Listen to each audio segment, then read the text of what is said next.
ఏదైతే ఉందో ఇప్పుడు తెనాలి చెందిన గీతాంజలి ఏదైతే ఉందో ఇంటి పట్టా వచ్చిందని చెప్పేసి జగన్మోహన్ రెడ్డి ఒక ఇల్లు ఇచ్చారని చెప్పేసి తన ఆనందాన్ని సోషల్ మీడియా వేదిక వ్యక్తపరుచుకుంది. ప్రభుత్వానికి అనుకూలంగా మాట్లాడిందనే ఇచ్చోటి చాలా గవర్నమెంట్ రోజు తోటి ఇవాళ సూసైడ్ చేసుకుంది. ఏమైపోయినాయి ఇప్పుడు ఏదైతే ఉన్నాయో ఈ టీడీపీ, బీజేపీ, జనసేన అన్ని పార్టీలు కూటమిగా ఏర్పడ్డాయి. ఆ పార్టీలు అసలు ఎందుకు ఖండించలేకపోయినాయి? అది చూసినట్లయితే కాంగ్రెస్ పార్టీ నుంచి షర్మిల కూడా మళ్ళీ ఏపీలో తిరుగుతుంది. ఓ మహిళకి ఎందుకు ఖండించలేకపోయింది ఈ విషయాన్ని? ఎందుకు ఖండిస్తారండి? ఎందుకంటే కావాలని చేసింది ఇదంతా. ఏంటంటే ఇక్కడ ఈ జగన్మోహన్ రెడ్డి గారికి వచ్చే పేరుని తట్టుకోలేక కాబట్టి చేసింది ఇది. అలాంటప్పుడు వాళ్ళు ఎలా ఖండిస్తారండి? ఖండించగలరా? కనీసం సానుభూతి కూడా చూపించలేదు. రేపు ఇలాంటి పార్టీలు ప్రజలు ఓట్లు వేస్తారంటారా?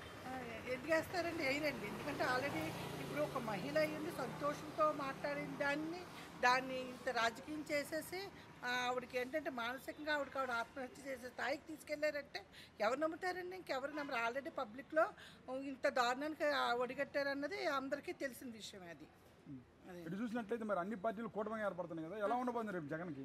ఏంటి ఇంకో కొంత పార్టీలు అండి, ఈ మూడే కాదు ఇంకో కొంత పార్టీలు కలిసినా కూడా చేసేది ఏం లేదండి. ఎందుకంటే ప్రజల పక్షాన జగన్మోహన్ రెడ్డి గారు ఉన్నారు. ప్రజలకు ఏం కావాలా, ఒక మహిళ ఎలా బతకడానికి ఏం కావాలన్నదన్నీ చూస్తున్నాడు ఆయన. ఈరోజు మహిళలకి ఇంత పెద్ద పీట వేసి గుర్తించింది జగన్మోహన్ రెడ్డి గారు. అలాంటప్పుడు ఆయన గుర్తించి ఎన్ని పార్టీలు వచ్చినాయి? ఎవరికి వాళ్ళకి మేనిఫెస్టో లేదు. పవన్ కళ్యాణ్ ఉన్నాడండి, సామాజిక వర్గం నుంచి వచ్చాడు. వచ్చినప్పుడు ఒక పార్టీ పెట్టినాడు, పార్టీ కోసం పాటుపడాలి.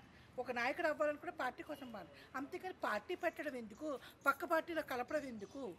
దేని చేస్తున్నాడంటే ప్యాకేజీ కోసం పెడుతున్నాడు పార్టీ. అంటే అవన్నీ జనాలను ఎదవలు చేస్తున్నాడు. ఎందుకంటే నేను సినిమా ఫీల్డ్ నుంచి వచ్చాను, ఒక హీరోని, నా ఫ్యాన్స్ ఉంటారు కాబట్టి వాళ్ళందరినీ ఇలా రెచ్చగొట్టి పంపితే వాళ్ళు ఇది అవుతారు. కానీ నేను ఇక్కడ ప్యాకేజీ స్టార్ ప్యాకేజీలు నేను అందుకుంటాను. కానీ సీఎం జగన్మోహన్ రెడ్డి గారు ఏదైతే ఉందో కాపులకు చాలా పెద్ద పెట్టి వేశాడు. ఎలా ఉండబోతుంది ఇప్పుడు? జగన్మోహన్ రెడ్డి గారికి మద్దతుగా ఉంటారంటారు కాపులు అండగా? ఎందుకు లేరంటే ఉన్నారు. ఎందుకంటే పవన్ అనేది పవన్కు ఉండాలనుకున్నారు, చూశారు, ఆయన నేచర్ చూశారు.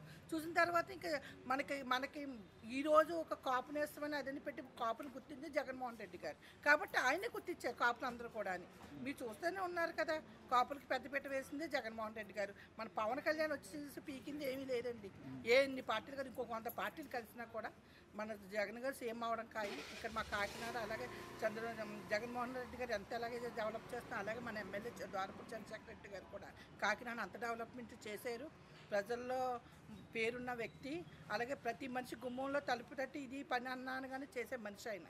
అలాంటి ఎవరు జనాలు వదులుకోరండి. కాబట్టి అక్కడ సీఎం ఆయన, ఇక్కడ మా ఎమ్మెల్యేగా చంద్రశేఖర్ రెడ్డికి రావడం ఖాయం. చివరి ఒక మాట, ఇప్పుడు పవన్ కళ్యాణ్ అసలు విలువలతో కూడిన రాజకీయం చేస్తున్నారంటారా? అంటే ఒక రాష్ట్ర ముఖ్యమంత్రి హోదాలో పార్టీ ఎవరైనా వచ్చు, టీడీపీ, జనసేన ఎవరైనా వచ్చు, ఒక రాష్ట్ర ముఖ్యమంత్రిని పట్టుకొని జగన్ 4వ పిల్లలను సంపాదిస్తున్నాడు. ఆయనకే చెల్లిందండి అది. ఎందుకంటే ఈయనకి ఆల్రెడీ చూసే గులివింత పూస తప్పులు పెట్టుకొని పక్క వాళ్ళని అంటుంటారు చూసారు, ఈయనకున్న అన్ని తప్పులుని.